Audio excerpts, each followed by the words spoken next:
সহবাস করলে সন্তান ধারণের সম্ভাবনা সবচেয়ে বেশি থাকে। প্রতি মাসে মেয়েদের সাদা স্রাবের 4 রকমের অবস্থা দেখা যায়।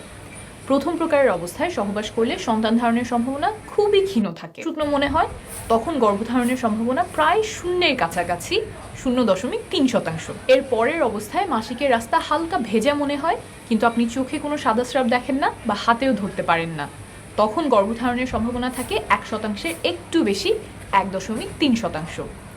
প্রথম এই দুই অবস্থা সবার মধ্যে দেখা যায় না, বিশেষ করে যাদের মাসিকের সাইকেল ছোট তাদের ক্ষেত্রে এই দুই অবস্থা মাসিকের সময়েই হয়ে যেতে পারে। তৃতীয় ও চতুর্থ অবস্থা যেটা বলবো সেটা প্রায় সবার ক্ষেত্রেই দেখা যায়। তৃতীয় অবস্থায় ঘন সাদা স্রাব যায়, সেটা আঙুলের সাথে আঠালো হয়ে লেগে থাকে, কিছুটা এমন, তখন গর্ভধারণের সম্ভাবনা বেড়ে 2.5%-এর কাছে চলে আসে। চতুর্থ অবস্থায় সাদা স্রাব খুব পাতলা এবং পিচ্ছিল হয়, কাঁচা ডিমের সাদা অংশ যেমন মসৃণ আর পিচ্ছিল হয় কিছুটা তেমন, দেখতে স্বচ্ছ, আর সেই সাদা স্রাব 2 আঙুল দিয়ে টেনে বড় করা যায়, কয়েক ইঞ্চি বড় করলেও ভাঙে না, ছবিতে যেমন দেখছেন। তখন গর্ভধারণের সম্ভাবনা অনেক বেড়ে যায়, 28.6%, অর্থাৎ প্রায় 30%-এর কাছাকাছি চলে আসে। এই চতুর্থ অবস্থা শেষ হওয়ার পর আবার সাদা স্রাব ঘন আঠালো বা নাই হয়ে যায়। মাসিকের ঠিক আগে আগে আবার পাতলা সাদা স্রাব যেতে পারে কিছু কিছু নারীর ক্ষেত্রে, তবে সেটা গর্ভধারণের সাথে সম্পর্কিত নয়। তাহলে করণীয় কি? তৃতীয় অবস্থা যখন শুরু হবে তখন থেকেই চেষ্টা শুরু করবেন, এবং চতুর্থ অবস্থা যেদিন শেষ হবে তার পরের 3 দিন পর্যন্ত চেষ্টা চালিয়ে যাবেন।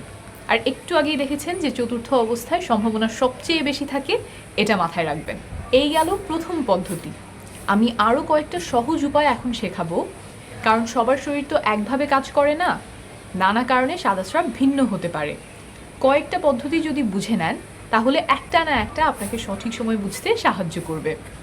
দ্বিতীয় পদ্ধতিতে চলে যাই, এটা হলো শরীরের তাপমাত্রা মাপা। মাসিকের সময়ে আর মাসিকের পর পর শরীরের তাপমাত্রা কিছুটা কম থাকে। যখন ডিম্বাশয় থেকে ডিম্বাণু বের হয়, অর্থাৎ ডিমটা ফোটে, তখন একজন নারীর শরীরের তাপমাত্রা খানিকটা বেড়ে যায়।